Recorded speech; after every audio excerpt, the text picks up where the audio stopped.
안녕하세요 여러분. ERP 정보관리사 회계를 담당하는 이슬기입니다. 반갑습니다. 자, 그런데 이번 시간 벌써 8강입니다. 수익, 비용, 결산에 대한 내용들을 같이 한번 배워보려고 합니다. 자, 우리가 수익과 비용이다 라고 하면 손익계산서를 떠올리시죠? 자, 그럼 같이 한번 보도록 할게요. 자, 손익계산서다 라고 해서 사실 이제 T 계정을 가져다 놓고서 보자고 한다면 비용이 기록되는 곳이 차변, 그리고 이제 수익이 기록되는 곳이 대변이죠. 그래서 우리가 수익과 비용에 대해서 회계 처리를 할 때에는요, 비용이 발생하면, 즉 비용 계정이 생길 때에는 차변 쪽에 기록해 주세요 라고 하고요. 수익 계정이 생길 때에는 대변 쪽에 기록해 주세요 라고 합니다. 물론 이 비용과 수익이 소멸되는 과정들도 종종 생기는데요. 그게 바로 결산 때 그런 일이 생깁니다. 그래서 이 비용에 대해서 소멸이 되면 당연히 대변 쪽에 비용 계정이 가야 되고요. 수익이 소멸하게 되면 수익은 차변 쪽에 이렇게 기록이 될 것입니다. 자, 이렇게 우리는 손익계산서에 대한 비용과 수익의 자리를 놓고서 어디 변에서 생기고 소멸되는지를 같이 한번 보았고요. 자, 오른쪽에 있는 내용은요. 여러분 어때요? 지금 처음 보시는 거 아니죠? 우리 익숙해진 내용들입니다. 바로 재고자산 파트에서 재고자산을 처분했을 때 이제 매출을 하게 되는 거다라고 하면서 그 매출에 대한 개념들을 학습할 때 매출액부터 시작해서 당기순이익이 나가기까지 이렇게 쭉 정리를 해봤죠. 이런 걸 보고식 손익계산서다라고 표현도 해주는데요. 자, 매출액에서 매출원가라는 걸 차감하고 그다음 이제 매출 총이익이 나온 다음에 판매 관리비 그리고 이제 영업이익이 산출이 되죠. 영업의 수익은 더해주고 영업의 비용은 차감하고 그리고 법인세 차감 전 순이익이다 라는 금액이 마지막으로 나오게 되면 여기에서 법인세 비용을 차감하고 그 다음이 바로 당기순이익이 됩니다. 괄호 안에 500번대, 800번대 이런 메모는 뭐예요? 라고 궁금해하실 텐데요. 바로 여러분들이 프로그램을 이용하셨을 때 매출원가 쪽으로 반영되는 코드 번호들은 500번대로 등록한 계정들이 매출원가 쪽으로 반영이 될 코드이고 800번 코드로 사용한 것들은 판매 관리비 쪽으로 들어가고요. 영업의 수익과 영업의 비용, 법인세 비용들은 나머지 900번대 코드로 시작하고 있습니다. 좀 더 상세히 들어가 보도록 할까요? 자, 수익부터 시작해 보도록 할게요. 이 수익은요, 매출액이다 라고 해서 영업과 관련된 영업수익도 있고 그 다음에 아래 영업 외 수익도 있었죠. 다시 한번 전 페이지를 넘어가서 보면 제가 핑크색으로 순매출액 그리고 영업 외 수익이라고 적어온 부분이요. 그 부분이 바로 수익이고요. 파란색으로 표기가 된 매출원가, 판매관리비, 영업의 비용, 법인세 비용은 말 그대로 비용 계정입니다. 자, 비용은 4가지 파트로 구분하지만 수익은 2가지로 구분하고 있었습니다. 그중에 영업수익이다 라고 하면 당연히 매출액을 이야기하겠죠. 자, 우리가 물건을 매출할 때 제품 매출이라고 표현하는 제조업도 있을 거고 도소매업들은 상품 매출이다 이렇게 표현을 하겠죠. 제품 매출, 상품 매출이라고 표현을 하게 되면요. 자동으로 이 손익계산서에 매출액 쪽으로 집계가 됩니다. 자, 하지만 이 매출액은 내가 처음에 매출한 가격 그대로 기록되는 것은 아니고요. 자, 반품, 하자, 일지 이 3가지 키워드 단어를 기억해 주셔야 되겠죠. 반품, 즉 매출을 했으나 매출한 물건이 불량품이 있어서 다시 돌아왔을 때의 환입은 제거. 그 다음 물건을 팔았는데 물건의 가격을 깎아줬어요. 왜냐? 물건에 하자가 발생한 거예요. 그래서 깎아주면 매출 애누리. 그 다음 외상값을 약속한 날짜가 있지만 그 날짜보다 훨씬 더 빠르게 갚으면 추가적으로 할인을 더해줄게 라고 이렇게 약속을 했는데 정말로 상대방이 일찍 갚았다면 이렇게 매출 할인까지 모두 차감을 하죠. 이런 식으로 매출 환입 애누리 할인을 모두 다 차감하고서 남은 순수한 매출액, 이걸 순매출액이라고 하고요. 손익계산서는 바로 이렇게 순매출액을 표기하게 되는 거죠. 자, 그러면 영업의 수익은 뭐가 있느냐라고 궁금해합니다. 자, 영업의 수익, 기업의 주된 영업활동 이외의 활동에서 발생하는 내용이거든요. 자, 우리 회사가 컴퓨터를 제조해서 판매하는 회사이더라.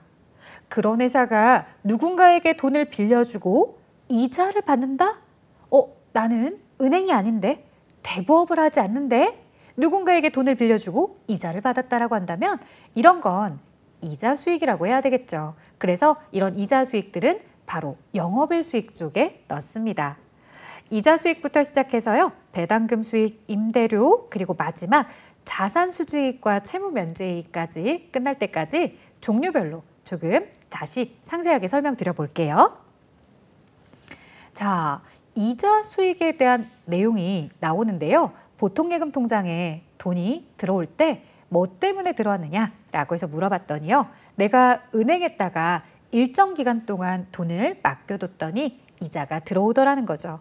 혹은 다른 사람한테 돈을 빌려줬는데 그 친구가 이자를 줄게라고 하면서 약속된 날짜에 나의 보통예금 통장에 돈이 들어오면서 나는 그걸 대변에 이자 수익이다 라고 쓴 겁니다. 자, 차변의 보통예금 자산이 증가했죠? 들어오는 곳에 돈을 써줬고 대변에 왜 들어왔는가 라고 하는 그 이유가 바로 이자 수익이죠. 자, 이제 배당금 수익이라는 게 있습니다. 여러분들, 배당금은요, 우리 회사가 남의 회사 주식을 가지고 있을 때입니다. 자, 앞서 단기 매매 증권, 매도 가능 증권 이런 것들 배우고 오셨습니다. 자, 우리는요, 여유 자금이 있다라고 한다면 그 여유 자금을 내가 아닌 다른 회사의 주식을 사는 데 투자할 수도 있습니다. 그러고 나면요, 그들이 나에게 배당이라는 걸 줍니다. 그래서 배당을 받았다면 차변의 보통예금에 돈이 들어왔다. 대변의 그 이유는 배당금 수익 때문이다. 어쨌든 주된 컴퓨터 판매나 이런 업에서 발생한 것은 아니기 때문에 바로 영업 외 수익 쪽에 넣는 거였죠. 자, 임대료. 나는요, 부동산 임대업을 주업으로 하지 않아요. 그래서 영업의 수익에 이렇게 내가 가지고 있던 건물에 대해서 잠깐 누군가에게 빌려주거나 물건을 빌려주고서 그에 대해서 사용료를 받았다라고 한다면 임대료다라는 영업의 수익이 생길 수도 있죠. 단기매매증권 평가이익, 단기매매증권 처분이익입니다. 이 내용은 우리 앞서 단기 투자자산 파트에서 이미 이야기했는데 단기매매증권은 공정가액으로 평가한다. 공정가치로 평가한다. 따라서 취득가액이 100인데 기말 결산 시점의 공정가액이 120이라고 한다면요. 20이 증가하죠. 자, 증가한 만큼 차변에 단기매매증권이라는 자산의 증가 그리고 대변에는 단기매매증권 평가이익이다 라고 해서 20의 영업의 수익이 생겼습니다. 자, 그 다음에 회사가 가지고 있던 단기매매증권 이렇게 장부에 120이라고 적어놨던 장부가액이 120짜리인 단기매매증권을요 150에 매각을 하게 된다면 내가 가지고 있던 돈보다 30을 더 받으면서 매각을 하겠죠. 자, 차변엔 받은 현금 150을 쓰시고요. 대변엔 장부에 기록되어 있던 단기매매증권 자산의 가치 120을 쓰신 다음에 나머지 차액을 바로 단기매매증권 처분 이익이다 라고 영업의 수익으로 기록을 해봤습니다. 자, 외환차익, 외화환산이익. 저희가 이에 대한 회계 처리는 정확하게 하지 못해도 아직은 괜찮습니다. 하지만 여러분들이요, 외환차익과 외화환산이익은 좀 구분을 해주셨으면 하는데요. 외환차익은요, 실제로 내가 외화 거래를 하면서 그래서 대금을 회수하거나 아니면 내가 상환하면서 환율의 차이를 바로 실제로 실현하게 되면 그때는 외환차익 이렇게 표현했습니다. 물론 반대에 외환차손도 있고요. 자, 예를 들어 볼게요. 외상매출금 1달러예요. 1달러. 자, 아주 복잡하지 않게 간단하게 1달러만 외상으로 매출을 했어요. 1달러에 그 당시 환율이 1,000원이었다고 합니다. 자, 현금으로 회수했다. 외상으로 매출할 당시에는 1,000원이었어요. 그런데 회수한 시점에 환율을 봤더니요. 환율이 올라간 거예요. 그래서 1,200원까지 환율이 올라간 거죠. 환율이 올라갔다고 해서요. 다들 울상을 짓진 않아요, 여러분들. 이처럼 외상으로 매출할 때는 1,000원이었던 회사, 실제로 들어올 때는 1,200원이 들어오는 거죠. 그러면 200원의 환율의 차이가 실현이 되었습니다. 바로 외환 차익. 이렇게 영업의 수익을 쓰죠. 자, 그러면 반면 이 외화 환산이익이라는 건 언제 쓰는 거냐? 자, 이 외화 환산이익은요. 결산 때 씁니다. 12월 31일 결산을 하면서요. 회사는 내가 가지고 있는 자산이나 부채들 중 이 외화 자산과 외화 부채가 있다고 한다면 그들에 대해서 평가를 하게 될 텐데요. 자, 지금 보시는 것처럼 싱가포르 은행, 외국에 있는 싱가포르 은행에 단기 차입금이 있었다고 해요. 그러니까 내가 싱가포르 은행에서 1달러를 빌린 거죠. 빌리는 날 환율은 1,000원이었대요. 그런데 지금 기준환율이 900원으로 떨어진답니다. 와, 신나요. 왜? 내가 빌릴 때는 1,000원을 빌렸지만 지금 이 돈을 갚는다면 900원만 갚아도 되니까 내 입장에서 갚을 돈이 100원 사라지게 됩니다. 내가 갚아야 되는 단기 차입금이라는 부채가 사라지니까 부채의 감소는 차변에 단기 차입금을 써주시고요.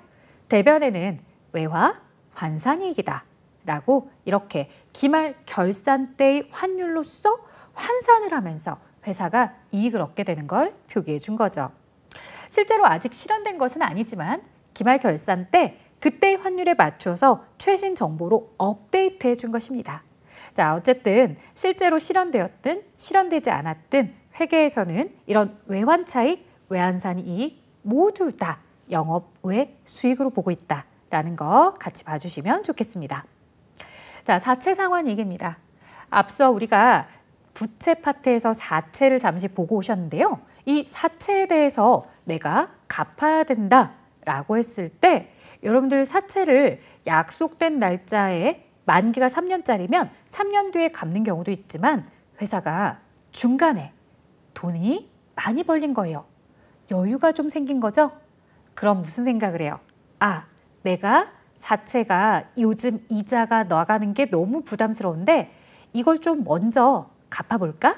그래서 우리 회사 사채 가지고 있는 사람들 중에서 혹시라도 그 사채를 먼저 우리 회사에 줄 사람 물어봐서 내가 이 먼저 중도에 상환을 해봐야겠다라고 생각할 수 있어요. 자, 그러면 사채라는 부채 100만 원짜리에 대해서 상환을 하게 된다는 건 부채의 감소, 차변에 사채를 쓰시고요. 대변에 돈을 갚아야 되는데요. 돈을 갚을 때 꼭 동일한 액면가액이 아니라 적은 돈을 갚을 수도 있고요. 반대로 많은 돈을 갚을 수도 있어요.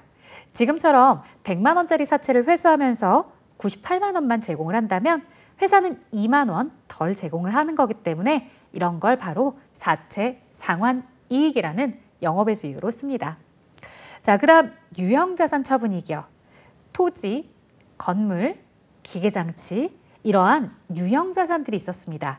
이런 유형자산들을 매각할 때 회사가 돈을 더 많이 받는다면 그 차액에 대해서는 유형자산 처분 이익이다. 이렇게 불러주는 거겠죠. 자, 투자자산 처분이익은 회사가 영업에 쓰고 있던 자산이 아니라 여유자금을 활용하려고 가지고 있었던 투자부동산들이 있었어요. 이런 투자부동산도요. 내가 좀 더 많은 금액을 받고서 매각하면 투자자산 처분이익이라는 계정도 있습니다. 자, 이제 자산 수증이익이요. 이런 경우들 생기더라고요. 회사가 운영을 하다 보니까 이 최대 주주님께서, 대주주님께서 이런 얘기합니다. 야, 내가 건물이 있는데 이거 내 개인으로 소유하고 있으니까 뭐 세금도 많이 내야 되고 이것저것 걸리는 것도 많고 회사 줄게 라고 합니다. 즉, 이제 개인 주주의 명의가 아니라 누구의 명의로? 회사의 명의로 회사는 새로운 건물이 하나 생기게 되죠. 이 과정에서 회사는 낸 돈이 한 푼도 없다고 합니다. 그렇다 하더라도 회사는 내가 낸 돈이 없어도 장부에 꼭 기록하셔야 돼요. 왜냐? 회사 이름에 건물이라는 자산이 생겼잖아요. 이렇듯 자산을 공짜로 증여받았다라고 할 때도 회사는 회계 처리를 하고 있습니다. 차변에 건물을 기록해 주시고요. 대변에 자산을 받았다, 공짜로 증여받았다 라고 해서 자산 수증 이익이다 라는 영업의 수익을 기록하도록 하죠. 자, 그 다음 이런 경우도 있습니다. 우리 회사와 좀 더 오랜 거래를 하고 싶거나 아니면 정말 천사 같은 채권자분이 나에게 이런 얘기합니다. 당신 나한테 갚을 돈 100만 원이 아직 남아있는데 요즘 보니까 회사 사정이 어려운가 봐. 그 100만 원 내가 안 받을게. 이렇게 표현을 해주시는 거죠. 안 받는다고요? 내가 지금 갚아야 될 의무를 면제시켜 주시겠다고요? 와, 야호! 라고 이렇게 얘기하면서 바로 장부에 만바뀌기 전에 빨리 써두셔야죠. 부채, 장기 차입금이었대요. 오랜 시간 동안 안 갚아도 된다고 상대방이 이렇게 배려도 해줬지만 이제는 아예 안 줘도 돼 라고 했다는 거죠. 그래서 차변에 장기 차입금이라는 부채가 줄어들면서 대변에 채무를 면제받아서 회사가 이익이 되었다는 겁니다. 꼭 무언가 돈을 받지 않아도요. 이렇게 무료로 건물을 받는다거나 아니면 내가 부채가 감소하는 상황에서도 회사는 영업의 수익이 발생할 수 있구나 라고 또 한번 배우고 갑니다. 자, 장기 차입금뿐만 아니라 단기 차입금, 외상 매입금 어떠한 부채가 됐든 내가 그것을 갚지 않아도 된다라면 이렇게 채무 면제이익이 생길 수 있다는 영업의 수익까지 보셨습니다. 자, 다음은 비용입니다, 여러분들. 비용은 이 보고식 손익계산서에서 크게 4가지가 있었죠. 매출원가, 판매비와 관리비, 영업의 비용, 법인세 비용. 자, 매출원가는 재고자산에서도 T계정을 통해서도 배워봤는데 기초, 내가 가지고 있던 기초가 10만 원어치, 단계에 매입한 게 90만 원어치. 그럼 이걸 우리가 뭐라고도 얘기할 수 있냐면 판매 가능 상품. 그래서 판매가 가능한 게 100만 원, 기말에 남아있는 게 30만 원. 그럼 나머지가 매출원가 70 이렇게 표현을 했고요. 혹시 이 과정에서 기말에 남는 건 30만 원 외에도 거래처에 선물을 주거나 접대나 이런 여러 가지 사유로 인해서 5만 원어치가 사라졌다라고 한다면 그것도 제거하시고 65만 원이 매출원가 이렇게 표현할 수도 있다고 했었죠. 자, 그래서 우리가 기초 단기순 매입액 더해주고 기말과 타계정으로 대체를 차감해서 매출원가가 나오는구나. 이런 것도 정리할 수 있습니다. 손익계산서에 매출액을 우리가 순매출액으로 기록하는 것처럼요. 매입액은 순매입액으로 기록하기도 합니다. 자, 그래서 순매입액은 어떻게 구하는 거냐라고 이야기하실 텐데요. 자, 매입했던 물건에 대해서 반품이 되어서 나가는 매입 환출, 하자가 있어서 깎아주는 거, 외상값을 일찍 갚아서 깎아준 돈, 이런 부분들 매입 환출, 애누리, 할인을 차감해서 순매입액을 넣어주는 거죠. 자, 이제 판매비와 관리비 계정을 쭉 보도록 할게요. 자, 우리 회사의 본사, 사무실 혹은 사무직 직원들이 사용하는 비용, 영업부서에서 쓴 돈, 마케팅 부서에서 사용하는 이런 지출된 비용들을 모두 판매비와 관리비로 넣고 있습니다. 예를 들어 보면 급여, 퇴직급여 이런 것들부터 시작해서 광고 선전비, 대손상각비까지 굉장히 많은 계정들이 존재하고 있죠. 자, 좀 더 살펴볼게요. 첫 번째 급여부터 진행해 보도록 할까요? 자, 직원이나 임원들에게 인건비를 지급한다 라고 한다면 차변에 급여가 100, 그리고 대변에 보통예금에서 100이 나가죠. 물론 현실 세계에서는 좀 더 복잡하게 100만 원 주는 거에 세금도 떼고 뭐도 떼서 보통예금에선 90만 원만 나가요 라고 한다면 대변에 나머지 10만 원을 예수금으로 이렇게 쓰기도 하겠지만 자, 지금은 우리가 비용을 배우는 거니까 차변에 좀 더 신경을 맞춰주세요.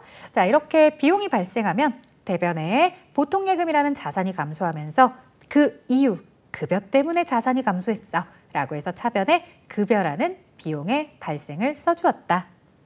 자, 복리후생비입니다. 복리후생비는 우리 직원들을 위해서 직원의 복지와 이익과 후생을 위해서 써주는 거죠.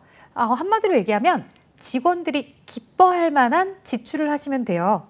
물론 누구나 다 회식을 좋아하는 건 아니기 때문에 이거 좀 뭔가 객관적이지 않아 라고 하실 수도 있을 것 같아요. 자, 직원들을 위해서 지출하는 거, 직원이 기뻐하게 되는 거, 행복해지는 거 뭐가 있을까요? 회사에서 내가 결혼한다고 했을 때 회사 이름으로 결혼 축의금도 많이 들어오면 좋겠고, 화환도 줬으면 좋겠고, 그 다음 회식도 맛있는 소고기도 많이 사줬으면 좋겠고, 그 다음 내가 우리 회사에서 입을 때 자꾸 내 일반 옷을 입고 하니까 옷이 많이 더러워져서 속상해. 그러면 피복비도 이렇게 의상도 사주면 좋겠고, 안전모, 작업화, 그 다음 건강보험료나 이런 것들도 회사 절반, 나 절반 부담하는 거니까 당연히 그 절반은 회사가 내주면 좋겠죠. 이런 내용들을 모두 다 회사는 복리후생비라고 부릅니다. 자, 이제 교육훈련비라는 계정도 있어요. 직원들을 위해서 이 교육을 진행하게 되면 교육에 사용하는 비용들을 다 교육훈련비라고 할 텐데요. 자, 외부에 위탁교육을 맡길 수도 있는 거고요. 회사 내부로 강사님을 초빙할 수도 있습니다. 그때 지급하게 되는 강사료라든가 아니면 외부의 교육을 맡기면서 위탁기관에 지불하는 비용들 모두 우리 직원의 교육을 위해서 지출하는 돈으로 교육훈련비라고 하죠. 그 다음 여비교통비. 여비교통비는 우리가 직원의 출장비를 표현하는 방식입니다. 이 직원들에게 출장을 보내놓고요. 나중에 와서 정산을 하게 될 텐데 출장 가면서 KTX나 비행기를 탔어요 라고 할 수 있는 거고, 그 다음 숙박시설에서 숙박비용이 얼마나 들었다, 그리고 식대가 얼마 있었다, 이러한 출장에서 들어가는 여러 가지 비용들이 있잖아요. 모두 한마디로 묶어서 여비교통비라고 불러주는 거죠. 자, 접대비. 많이들 의아하게 생각하세요. 접대비도 판매관리비인가? 그럼요. 우리가 판매를 촉진하기 위해서 거래처랑 밥을 먹어주는 행위도 필요합니다. 자, 거래처에게 식사를 제공한다거나 거래처 경조사가 있을 때 우리 회사가 화환을 보낼 수도 있고 축의금을 낼 수도 있는 거죠. 이런 부분들 모두 다 접대비로 처리합니다. 명절 때 거래처에 선물하는 것도요, 다 접대비죠. 통신비. 자, 통신비는 서로 연락할 때의 비용이라고 생각해 주세요. 전화를 할 수도 있는 거고요. 인터넷을 사용하기도 하고, 그 다음 우편을 보낼 수도 있죠. 모든 비용들은 통신비가 됩니다. 어떤 상황에서 어떤 계정을 사용해야 되는지 우리에게 물어보고 있으니까요. 여러분들 상황들을 잘 구분해 주세요.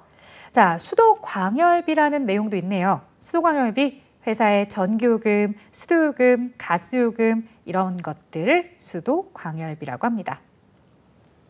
자, 세금과 공과. 이 내용은 시험에도 나왔으니까 같이 꼭 기억을 해줬으면 좋겠어요. 회사가 자동차세를 냈대요. 자, 여러분들 조심할 점. 취득세 등록세는요, 세금과 공과가 아닙니다. 취득세 등록세는 그 자산을 취득하기 위해서 내가 반드시 내야 되는 돈이기 때문에 이 취득세 등록세는 자산의 취득원가로 넣어주세요 라고 했던 거 기억하셔야 돼요. 자, 그럼 이 취득 이후에 나가는 자동차세부터 시작해서 건물 같은 경우는 재산세도 내셔야 되겠죠? 자, 그리고 또 국민연금 이런 것들 회사가 절반 내주기도 합니다. 건강보험료 절반 내주면 복리후생비지만요. 국민연금 절반 내주면 보통은 세금과 공과라고 하고요. 그 외에도 협회비라든가 각종 세금들을 우리는 세금과 공과 이렇게 표현하죠. 자, 감가상각비. 유형자산을 우리가 매년 결산할 때 정액법, 정률법 이런 방식에 따라 감가상각을 하는 걸 가지고서 감가상각비라고 표현을 하죠. 자, 임차료. 여러분들, 임차료는요, 우리 월세 내는 거라고 생각하시면 돼요. 이렇게 표현하니까 사람들이 건물에 대한 월세만 생각하시는데요. 그건 아니고요. 회사가 빌리는 물건들에 대한 사용료를 대부분 다 임차료라고 써요. 여러분들 회사는 뭘 빌려서 쓰시나요? 보통 복사기를 빌려서 쓰는 경우도 있고요. 정수기, 그 다음 조금 복지가 좋으면 비데나 이런 것들도 모두 렌탈해서 사용을 하죠. 이런 렌탈 요금들을 다 임차료라고 합니다.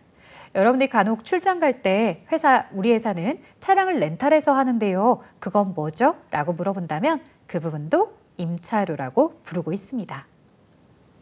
자, 이제 수선비. 자, 유형자산에서 수익적 지출, 자본적 지출 이런 이야기 배운 거 기억해보면 그때 현 상태를 유지하거나 고장난 걸 원상태로 회복시킬 때 그때 들어가는 비용들 수익적 지출이고 수선비라고 쓰자고 했지? 라고 기억하실 수 있을 것 같아요. 자, 보험료도 있습니다. 자동차 보험, 그다음 뭐 공장 건물 화재 보험, 이렇게 회사도요 보험 들 일이 없진 않더라는 거죠. 그런 보험료 우리는 모두 이렇게 판매 관리비로 보기도 합니다. 자, 차량 유지비, 자동차에 돈 들어가는 게 왜 이렇게 많은 거야?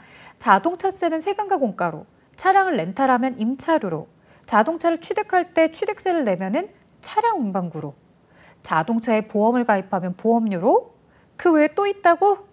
그럼요, 여러분들. 차는 진짜 돈덩어리예요. 기름도 넣어줘야 되고요. 주차도 해야 되고 점검도 해야 되죠. 이런 각종 비용들을 우리는 차량 유지비라는 비용 계정으로 쓰고 있습니다. 자, 경상연구개발비는 저희 무형자산에서 보고 오셨죠? 이 연구 단계와 개발 단계를 나누었을 때 개발비라는 무형자산이 될 수 있었던 상황은 철저하게 개발 단계에서 자산의 요건을 갖추는 지출에 대해서만 이야기했었어요. 그 이외에 연구 단계나 개발 단계라 하더라도요. 자산의 요건을 갖추지 못하면 우리는 모두 비용 처리하자고 했죠.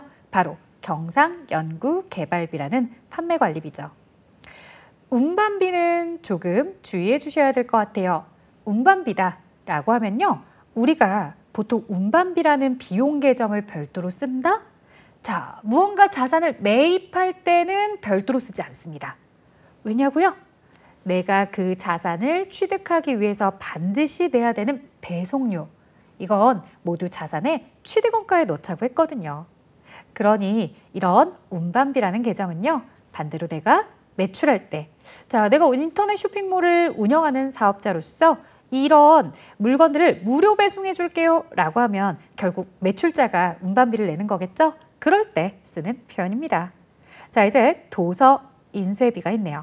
이 도서 인쇄비다 라고 하게 되면요. 도서 인쇄비 같은 경우에는 명함을 인쇄소에서 돌려요. 그래서 명함 인쇄비도 도서 인쇄비.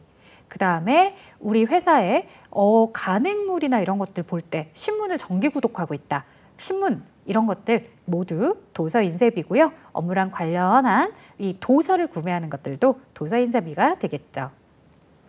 자, 그 다음 소모품도 있습니다. 소모품비. 자, 소모품비는 우리가 소모되는 품목들. 뭐 예를 들어서 회사에 A4 용지라든가 잉크라든가 아니면 손 소독제라든가 이런 것들 모두 다 소모품비가 될 수 있겠죠. 자, 그 다음 수수료 비용. 타행으로 우리가 다른 은행으로 돈을 이체할 때 수수료가 발생하기도 하고요. 자, 회사를 알리고 싶어요. 알리고 싶으면 인터넷 포털 사이트에다가 광고를 게재할 수도 있겠고 TV나 신문, 잡지 등 내가 광고 비용을 내는 거죠. 실제로 지하철 광고나 이런 걸 많이 보실 텐데요. 그런 것들도 모두 광고 선전비가 집행이 되었구나라고 봐주셔야 됩니다. 자, 그 다음 대손상각비. 조심할 점 있어요, 여러분들. 우리가 돈 떼었다고 무조건 다 대손상각비라고 부르지 않아요. 제가 여기에다가 매출 채권이라고 써놨죠? 즉 외상매출금 받으럼에 대한 대손에 대해서만 대손상각비로 이렇게 처리하게 됩니다. 자, 이러한 판매 관리비를 여러분들이 쭉 보셨는데요. 이 판매 관리비랑 여러분들이 명확하게 구분을 해주셔야 될 게 바로 영업의 비용입니다. 왜냐? 앞서 판매 관리비라는 계정들 굉장히 많이 보셨는데요. 지금 영업의 비용에 대한 종류도 보니 만만치 않게 많네요. 이런 영업의 비용들과 판매 관리비를 잘 구분할 줄 아는지 모르는지 시험은 우리에게 그런 걸 궁금해해요. 그렇기 때문에 여러분들이 요 녀석은 판매 관리비니까 영업이익을 계산할 때 영향을 줄 수 있어. 이 녀석은 영업의 비용이니까 영업이익 산출한 이후에 나오는 거라 영업이익이랑은 상관이 없어. 이렇게 구분할 줄도 아셔야 됩니다. 자, 그러면 같이 한번 영업의 비용도 시작해 보도록 할게요. 이자 비용부터 있죠. 이자 수익이 영업의 수익이 있었던 것처럼 이렇게 이자 비용 있습니다. 자, 외환 차익과 외환산 이익을 배우셨던 것처럼 반대로 외환차손과 외환산 손실이 있고 모두 영업의 수익이었던 것처럼 영업의 비용인데요. 자, 예제를 볼게요. 외화 외상 매출금 1달러에 1,000원짜리, 즉 외상으로 매출할 때 1,000원이었습니다. 어머, 그런데 회수할 때 환율이 900원으로 떨어지네요. 나는 장부에 외상값 받을 돈이 1,000원이라고 써놨는데 실제로 회수를 할 때는 900원밖에 안 들어온다고 합니다. 그러니 환율의 밸런스 차이 때문에 100원의 손해를 보게 되었고요. 이렇게 실제로 실현되는 손실은 외환 차손이라고 했죠. 대금을 실제로 상환하거나 회수할 때 이렇게 표현합니다. 자, 외환산 손실은요. 싱가포르 은행의 단기 차입금 기말 결산 기준 환율이 1,200원. 내가 처음에 돈을 빌렸을 때 부채는 1,000원에 이렇게 빌렸어요. 그런데 요즘 환율이 계속 올라가고 있더래요. 외국에 유학 생활을 하는 친구들도 이 환율 때문에 더 이상 유학 생활을 이어가지 못하고 다시 입국하고 있대요. 자, 이런 기사들을 볼 때 회사에 어떤 타격이 있을까 싶었잖아요. 바로 이런 거죠. 외국 은행에다가 빌린 돈이 있는데요. 내가 아직 갚아야 될 날짜는 아니지만 지금의 환율 상태로 갚아야 된다고 한다면 1,000원이 아닌 1,200원이나 나가는 상황이 된 겁니다. 이자가 아니라 원금만으로도요. 그래서 내가 갚아야 될 부채가 지금 결산 시점에 정보를 업데이트하다 보니까 200원의 부채가 대변에 증가하더라. 차변에 그 증가한 부채가 바로 외화 환산 손실이다 라고 표현을 하는 거죠. 자, 회사는 업무랑 관련성 있게 누군가에게 돈을 주는 거, 이런 건 접대비다라고 하지만요. 업무랑 전혀 관계없이 내가 선행을 베풀기도 하죠. 예를 들어 우리 회사가 산불을 나간 것도 아닌데도 불구하고 내가 산불 피해 지역 주민들에게 일정 금액을 준다거나 물품을 보내는 것들, 기부한다라고 하죠. 이런 회사의 기부금 계정은 영업 외 비용입니다. 매출채권 처분 손실이 있습니다. 자, 이것은 바드럼에서도 배우셨는데요. 4가지 거래가 있었고요. 그 4가지 거래 중에 매각거래, 할인에 대한 매각거래다라고 표현을 하게 되면 이 은행에서 떼는 할인율을 우리는 은행의 채권, 바드럼이라는 채권을 매각하면서 처분하면서 손해를 보는 부분이다 라고 해서 매출채권 처분 손실로 이렇게 봐달라고 했습니다. 자, 단기매매증권 평가손실, 단기매매증권 처분손실이 등장하네요. 이 단기매매증권에 대한 평가손실이다 라고 하면요. 여러분들 단기매매증권은 공정가치의 평가였고요. 이 공정가치로 평가했을 때 공정가액이 감소했어요. 떨어졌다고요. 100원에 취득한 게 지금 거래하면요. 주가가 많이 떨어져서 80원에 거래가 된다는 거예요. 20원의 자산이 줄었어요. 그래서 대변에 단기매매증권이라는 자산이 감소하고요. 차변에 그 이유는 단기매매증권을 아직 매각하진 않았는데 평가했더니 손해가 발생한 거죠. 자, 이렇게 회계 처리를 하면 우리 회사에 이제 남는 단기매매증권의 자산은 공정가액인 80이 되는 거겠죠. 자, 다음은 여러분들 각각입니다. 이 단기매매증권 처분손실. 회사가 만약에 단기매매증권을 이렇게 120으로 적어놓은 단기매매증권이 있었다고 한번 생각해 볼까요? 자, 그걸 90에 매각을 했다라고 이야기해 봅시다. 그러면 단기매매증권이라는 자산은 장부에 120으로 기록되어 있던 걸 차변에 현금 90만 수령하게 되니까 내가 30이 손해가 나네요. 그 손실을 바로 단기매매증권 처분 손실이다 라고 표현합니다. 이렇게 단기매매증권 평가손실과 단기매매증권 처분손실은요. 지금 보시는 것처럼 영업의 비용으로서 차변에 기록이 되었습니다. 자, 이제 유형자산 처분 이익이 영업의 수익이 있었던 것처럼 유형자산 처분 손실 그리고 투자자산 처분 이익의 반대로 투자자산 처분 손실도 같이 보고 계시는데요. 자, 토지가 110이었다. 그런데 차변에 현금 100. 이런 토지라는 유형자산을 저렴하게 매각했기 때문에 유형자산 처분 손실이 된 거죠. 투자자산에 대해서는 투자부동산이 110, 차변에 현금 100. 그래서 우리는 이걸 투자자산 처분 손실이다 라고 표현을 합니다. 자, 재고자산 감모 손실이요. 이 재고자산에 대한 이 수량이나 이런 것들이 우리가 썩어서 사라지거나 도난을 당해서 사라졌을 때 이런 것들은 비정상적인 감모로 보고 있었죠. 사과 장사 아저씨가 사과를 깎아서 맛보라고 주는 것들은 정상적인 감소라고 본다면 도난이나 분실이나 이런 것들은 비정상적인 감소로 본다고 했었어요. 그래서 정상적인 감소는 매출원가로 넣게 되지만 비정상적인 감모 손실은 영업의 비용으로 처리하자고 했었죠. 자, 그래서 차변에 재고자산 감모 손실, 그래서 대변에 회사의 재고자산이 감소했더라. 자, 기타의 대손상각비가 등장을 합니다. 그냥 대손상각비는 우리가 뭐라고 처리를 했었냐면 매출채권, 즉 외상매출금과 바드러움에 대한 대손상각비로 판매비와 관리비에 넣었다면 영업활동이 아닌 미수금, 그리고 대여금, 이런 채권들에 대한 대손은 기타의 대손상각비다 라고 해서 영업의 비용으로 처리를 해주셔야 됩니다. 자, 회사가 홍수, 화재로 인해서 내가 가지고 있던 건물이라든가 자산의 감소가 있게 된다면 이런 것들은 재해손실, 그 다음 돈에 대해서 내가 분실을 하거나 도난당하거나 혹은 현금 과부족이라는 계정이 있을 때 잡손실을 쓰기도 합니다. 자, 현금 과부족, 얘는 뒤에 바로 결산에서 보도록 할 거예요. 마지막 법인세 비용이죠. 우리가 법인세라는 세금을 납부하게 되었을 때 이렇게 법인세 비용이다 라고 표현을 합니다. 자, 이제 결산입니다. 결산은요, 우리가 회계 기간을 종료하기 전에 마지막 단계에서 처리하는 겁니다. 자, 만약 우리 회사의 회계 연도가 1월 1일부터 12월 31일, 보통 시험은 이렇게 나옵니다. 자, 그럼 12월 31일 날 끝나는 날 우리가 장부를 마감하고서 재무제표를 작성합니다 라고 해야 되죠. 물론 실질적으로 재무제표가 작성되는 게 12월 30일 날 막 출근해서 그날 밤에 야근하면서 이렇게 하진 않아요. 헌데 날짜는 모두 이제 12월 30일 날짜까지 끊어서 장부를 작성하게 되는 거죠. 자, 이런 12월 30일 날 날짜로 회사가 정리해줘야 되는 것들, 이런 것들이 다 결산 작업에서 진행하는 것입니다.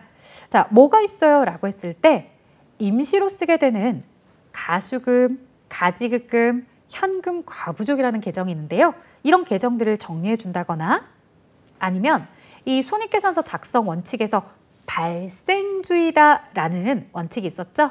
수익과 비용에 대해서 현금이 나간 거, 현금이 들어온 거에 따라 내가 비용과 수익을 쓰는 방식이 아닌, 즉 현금주의가 아닌 사건의 기간에 맞춘 발생에 따라서 수익과 비용을 인식하도록 하는 발생주의가 있죠. 그리고 자산에 대한 현재의 가치에 따라 내가 업데이트를 해줘야 된다면 이런 내용들을 모두 결산에 진행하게 됩니다. 자, 임시 계정에 대해서 이제 정리를 해줄 텐데 저희 시험과 좀 밀접하게 나오는 것은 현금 과부족이에요. 처음에 저는 이 계정을 보고서요. 현금이랑 부족이랑 뭔가 연결성이 있나? 라고 해서 과가 조사인 줄 알았는데요. 과는 조사는 아니죠. 현금이 과하다, 즉 많다는 이야기고요. 부족하다라는 얘기인데 이 현금이 많거나 부족한 이런 금액의 차이가 왜 나요? 라고 한다면 우리가 집에서 용돈기입장이나 가계부 적을 때도 그렇지만 실제 내가 가지고 있는 돈과 장부에 있는 돈이 늘 일치하지는 않더래요. 밸런스 차이가 발생할 수밖에 없어요.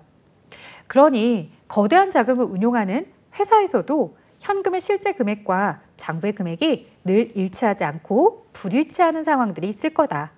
그때 내가 섣불리 나 돈 잃어버렸나 봐, 잡손실 이렇게 처리하는 것이 아니라 나중에 혹시라도 밝혀질지 모르니까 실제랑 비교했는데 현금이 좀 많더라, 현금이 좀 부족하더라 라고 하면서 장부를 실제 금액에 맞춰서 수정하도록 하는 거입니다. 그래서 그 과정에서 우리는 현금 과부족이라는 임시 계정을 쓰게 되는데요. 자, 지금 보면 실제 회사가 가진 돈이 100원이에요. 그런데 장부에는 현금에 120원이 있어야 된대요. 120원? 20원이 난 없는데? 자, 그럼 어떻게 하셔야 돼요? 장부에 맞추나요? 아니죠. 장부에 맞출 수가 없어요. 네, 그럼 내 돈, 개인 돈 20원을 내야 되는데 그럴 수는 없죠. 실제에 맞춰서 장부를 줄이시면 돼요. 20원만큼 장부의 현금을 대변으로 줄이는 거죠. 근데 왜 부족한지 몰라요. 그래서 차변에 현금 과부족이라는 이런 임시 계정을 써둔 겁니다. 자, 그리고 나서 이제 결산하는 시점까지 원인을 밝히지 못했대요. 그러면 차변에 있었던 현금 과부족을 내가 재무제표를 작성하기 전에 얼른 정리해 주셔야 되죠. 바로 12월 31일 결산 시점에 남아있는 현금 과부족을 대변에 이렇게 정리하면서 차변에 잡손실이다 이렇게 표현을 해보았습니다. 자, 우리에게 결산 때 올바른 회계 처리를 찾아보세요 라고 한다면 차변의 잡손실, 대변의 현금 과부족 이런 것들을 찾을 수 있다면 더없이 좋겠죠. 자, 이제 송호품인데요. 사실 앞서 송호품, 뭐 잉크라든가 A4 용지라든가 손소독제라든가 이런 이야기 해드렸어요. 근데 이 송호품이라는 녀석이 굉장히 난해합니다. 왜? 회사에 쓰지 않고 상자채 쌓아두고 있으면 그건 내 회사 자산이거든요. 근데 내가 그걸 써버리면 비용이 돼버려요. 자, 그러다 보니 결산할 때 고민스럽습니다. 왜냐? 자, 회사가 송호품에 대해서 만약 100만 원어치를 구매한 거예요. 자, 그런데 우리가 그것을 모두 다 소모품 이렇게 자산으로 쓴 거죠.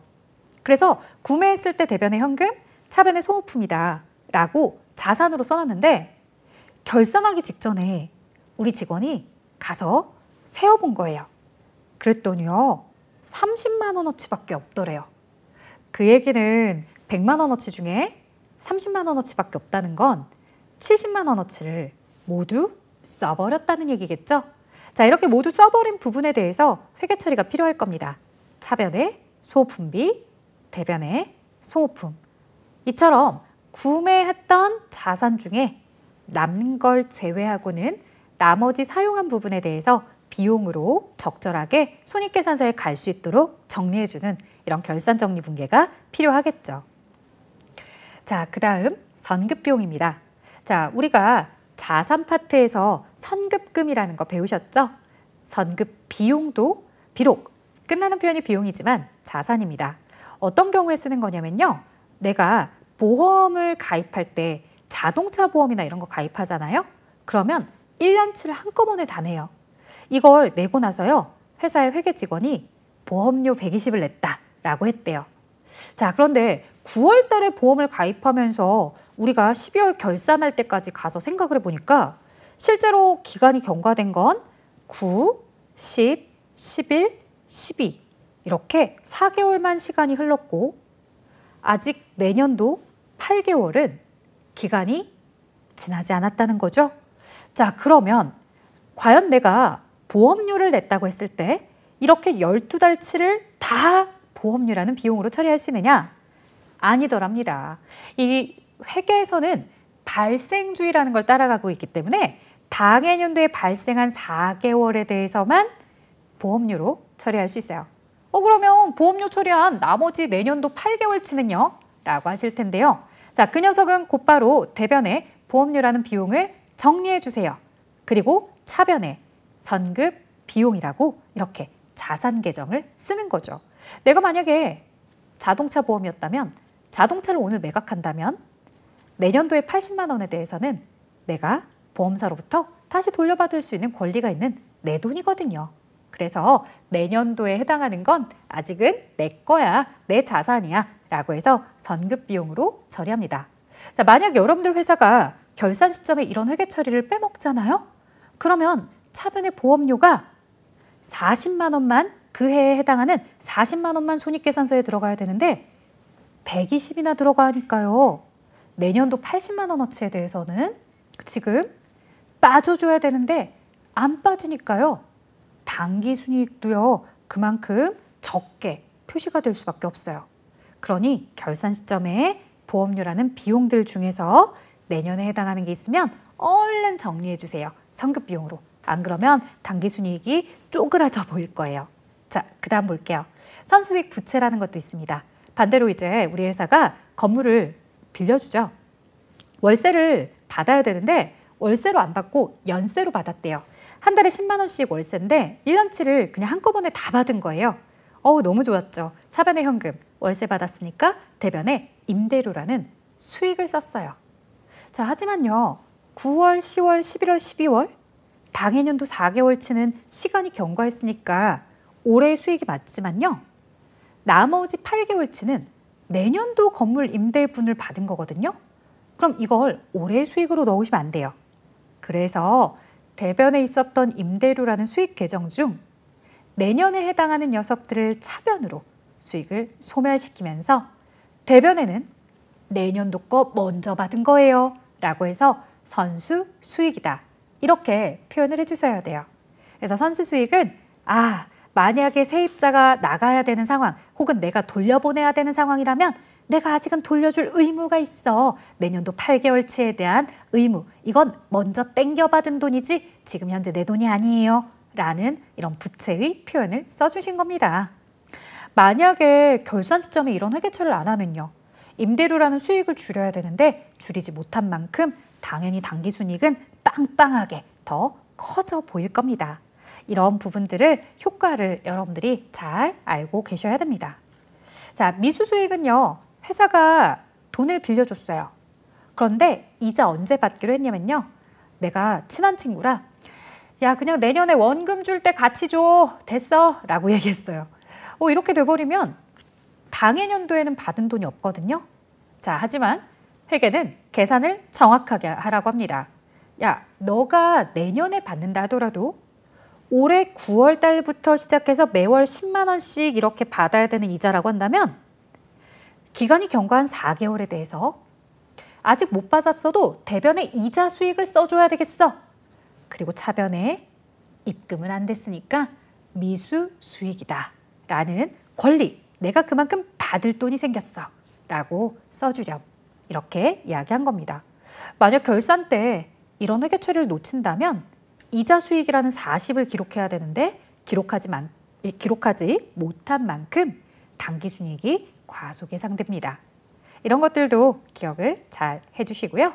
자, 마지막 미지급 비용입니다. 미지급 비용은요. 내가 누군가에게 줘야 되는 부분이겠죠. 자, 이번에는 나는 돈을 빌린 사람이에요. 채권자가 아닌 채무자예요. 돈을 빌려서 갚을 의무가 있는데 친구가 나한테 얘기하죠. 이자는 내년에 줘도 돼. 다행입니다. 내가 올해 이자를 주지 않았어요. 자, 하지만 개인적으로 나간 돈은 없어도 비용이 발생하지 않은 건 아닙니다. 자, 회사는 이렇게 지출이 한 푼 없어도요. 비용이 생길 수 있다는 거죠. 9월 달부터 시작해서 10월, 11월, 12월 달까지 지나간 경과된 이 4개월에 대해 우린 차변에 이자 비용이다. 그리고 대변에 미지급 비용이다. 이런 부채의 계정을 만들어줘야 돼요. 왜? 내가 지금 돈을 당장 갚는다 하더라도 4개월치에 대한 이자는 주고서 갚아야 된다는 얘기죠. 만약 이런 회계 처리를 결산 때 안 왔다면 그만큼 비용을 써줘야 되는데 비용을 쓰지 않았기 때문에 우리는 당기순이익이 커져 보이는 상태예요. 이렇게 표현을 합니다. 자, 정리를 하면 여러분들 선급비용이나 미수수익이 생기는 이런 결산분기를 누락하게 되면 당기순이익이 과소계상이 되고요. 선수수익이나 미지급 비용과 관련된 이런 부채 계정을 누락하게 되면 당기순이익이 과대계상이 됩니다. 자, 혹시라도요. 여러분들이 시험장에 가서 좀 혼란스럽더라 라고 하시면 저처럼 기억을 해보실래요? 저는 자산은 내 거 플러스라고 생각을 해요. 그래서 제가 이렇게 빨간색으로 가지고 왔는데 선급비용이나 미수수익 같은 회계 처리를 해야 되는데 안 했다. 자산이 생겨야 되는데 자산이 안 생겼다. 플러스 요소를 써줘야 되는데 플러스 요소가 안 생겼다. 그럼 당기순이익은 줄어들어 있겠구나. 반대로요. 부채를 만들어야 되는데 부채를 안 만들었대요. 즉 부채는 마이너스 성격이라고 생각하는 거예요. 이 녀석들을 만들어야 되는데 안 만들었으면 그만큼 이익은 빵빵해져 있겠구나. 저는 이렇게 기억하기도 합니다. 자, 관련된 기출문제 볼게요. 손익계산서의 판매비와 관리비로 분류하는 계정에 대해서 물어보고 있습니다. 자, 기부금도 있고요. 연구비도 있고 그 다음에 기타의 대손상각비도 있고 상품 매입했을 때의 운송비도 있습니다. 어설프게 보셨다고 한다면 다 되는 것 같은데? 라고 생각할 수도 있지만요. 자, 기부금, 기타의 대손상각비 이렇게 기로 시작하는 두 가지는 영업의 비용이고요. 연구비, 물론 경상연구개발비라고 표현하진 않았지만 연구비는 판매 관리비입니다. 4번에 운송비가 정답이 될 수 없는 건요. 바로 매입했을 때의 운반비이기 때문에요. 이것은 상품 이렇게 재고자산의 취득원가로 들어가야 됩니다. 자, 그래서 구분할 수 있으셔야 되겠고요. 영업활동에 사용하는 자동차세에 대한 1기분 자동차세를 현금으로 납부했습니다. 자, 여러분들 자동차세 우리가 이걸 뭐라고 표현해야 될까요? 맞습니다. 세금과 공가. 자동차세는 우리가 차량 운반구를 하지 않죠. 취득세였다면 차량 운반구를 정답으로 체크했겠지만 자동차세, 재산세 이런 것들은 세금과 공가입니다. 인출금이라는 계정은요, 이 개인 회사의 사장님이 돈을 가져갔을 때 그때 씁니다. 당기 순손익에 영향을 미치는 계정 과목에 해당하지 않는 거. 자, 당기 순손익이다라고 하면은 손익계산서의 수익과 비용을 이야기합니다. 재해손실은 영업의 비용이고요. 자산수중이익, 채무면제이익은 영업의 수익이죠.